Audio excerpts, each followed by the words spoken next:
What I was attempting to do was ski solo, unassisted and unsupported, from the coast of Antarctica to the South Pole.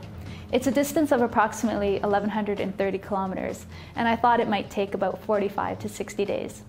I was really excited to be on expedition in Antarctica doing something I've only read about. The second day had begun, and I was not wearing skis because I was trying to be more efficient and move at a quicker pace.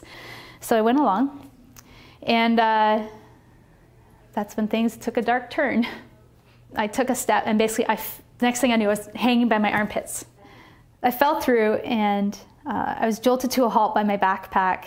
So what I did is I started to wriggle out of my harness, my backpack. I wriggled them free, and I fell onto the snow bridge. I could see down the way that it got a little brighter. There was still snow everywhere. There wasn't like a big hole or opening into the sky, but it did seem to go up higher, and there was a bit more sunlight coming through the snow. I'm like, I gotta get over there. And I finally get to this high point, and as I stand on it, I look over, and there's this dark black slit in the crevasse, and it obviously goes nowhere, a place that I don't want to go. And so I kind of backed off of that a bit, and I'm looking up, I'm like, well, this looks like the high point, I guess. So I took my ski pole, and it didn't reach the surface. But what it did do is it scraped just along the bottom of the snow, and it fell through. That was luck. But the other plan was to hack out steps and to climb out, and that wasn't 100% guarantee that was going to work. Oh wait, no, it's not my only option. I have a phone in my backpack. Huh.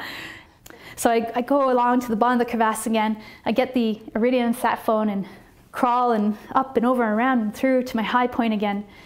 And I just kind of holding it like this. And I couldn't believe that I got 5 bars right off the bat. And I'm like, that's insane.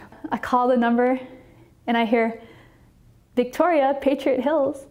And that was very warming and comforting.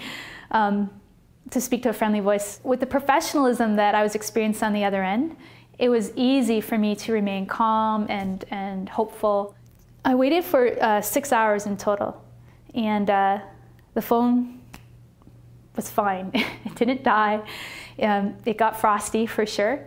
I would just brush the frost off, and evidently I had a very strong signal, which was amazing. And this became my lifeline. This was the thing that gave me comfort that maybe something could happen.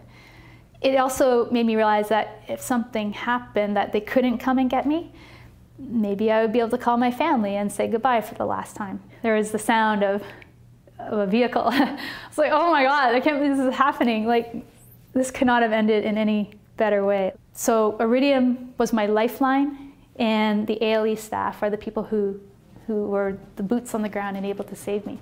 And to these folks I owe my life, really. I mean, I wouldn't be here without it. So I have a lot more expedition ideas in mind, and I'm not done yet. Without hesitation, I will absolutely choose Iridium. It'll be my first choice every time.